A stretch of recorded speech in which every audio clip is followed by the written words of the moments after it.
Hello বন্ধুরা, নতুন একটি ভিডিও নিয়ে এলাম অন্নপূর্ণা ভান্ডারের রিসেন্ট আপডেট নিয়ে।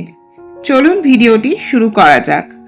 গতকাল মুখ্যমন্ত্রীর বৈঠক থেকে আমরা এই ব্যাপারে পুরোপুরি শিওর হয়ে গেছি যে অন্নপূর্ণা ভান্ডারটি চালু থাকছে, অর্থাৎ যেটি আগে লক্ষ্মীর ভান্ডার ছিল এখন নাম পরিবর্তিত হয়ে অন্নপূর্ণা ভান্ডার হয়েছে নতুন বিজেপি সরকার আসার পরে।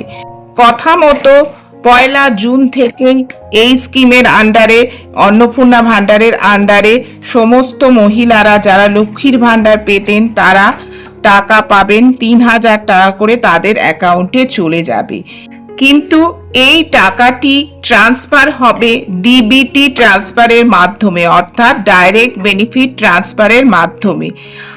সবচেয়ে আগে যারা আগে লক্ষ্মীর ভান্ডার পেতেন, লক্ষ্মীর ভান্ডারের যে অ্যাকাউন্টটি আপনার লিঙ্ক করা ছিল সেইটি ডিবিটি এনেবেল করা আছে কিনা আপনাকে একদম যত তাড়াতাড়ি সম্ভব চেক করতে হবে। ইউটিউবে অনেক ভিডিও দেখতে পাচ্ছেন যে কিভাবে অনলাইন ডিবিটি এনেবেল কিনা চেক করতে হচ্ছে, শেখাচ্ছে।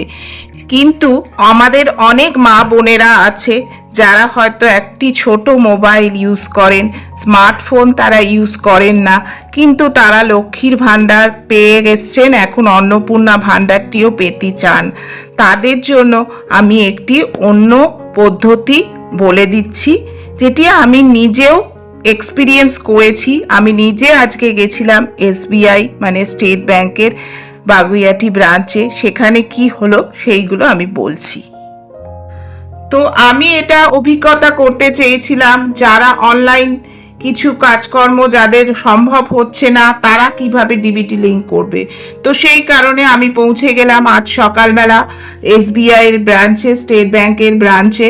সেখানে গিয়ে আমি আমার অ্যাকাউন্ট নাম্বারটি প্রতিনিধিকে বললাম যে আপনি দাদা দয়া করে এটা চেক করে বলে দিন এটা ডিবিটি লিঙ্ক আছে কি না।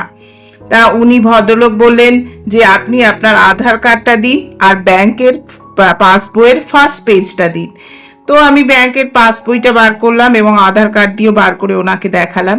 তো উনি দেখে চেক করে উনি বললেন না, আপনার অ্যাকাউন্টটির সাথে ডিবিটি লিঙ্ক করা নেই। তখন আমি বললাম তাহলে আমি কি করব?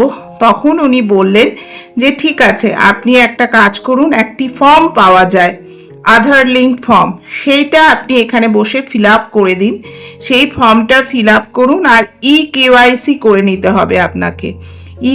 কেওয়াইসির একটা অন্য কাউন্টার ছিল, সেখানে গিয়ে আমি নিজের আঙুলের ছাপ দিয়ে কেওয়াইসি করে কেওয়াইসি সার্টিফিকেট নিয়ে নিলাম। এই দুটি করলাম।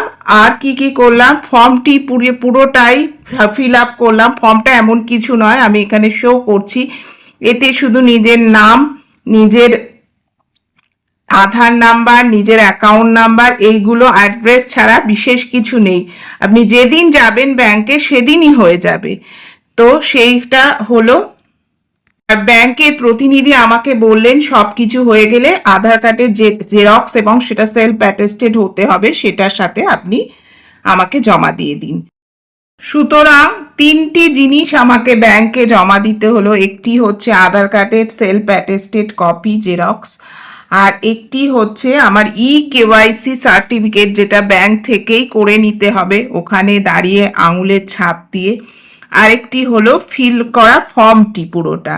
তো এই 3টে জিনিস ব্যাংকের প্রতিনিধি জমা নিয়ে নিলেন এবং উনি বললেন আজকের মধ্যেই আপনার ডিবিটি লিঙ্ক হয়ে যাবে। তো আজকের ভিডিওতে আমি এটাই তুলে ধরার চেষ্টা করেছি যে অনলাইন প্রসেস ছাড়া যেই সব আমাদের মা বোনেরা স্মার্টফোন ব্যবহার করেন না, বাড়িতে কম্পিউটার নেই, ইন্টারনেট নেই, তারা কিভাবে ডিবিটি লিঙ্ক করবেন।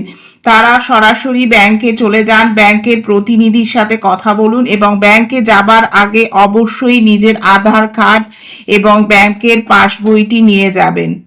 আর যার অ্যাকাউন্ট তাকেও যেতে হবে।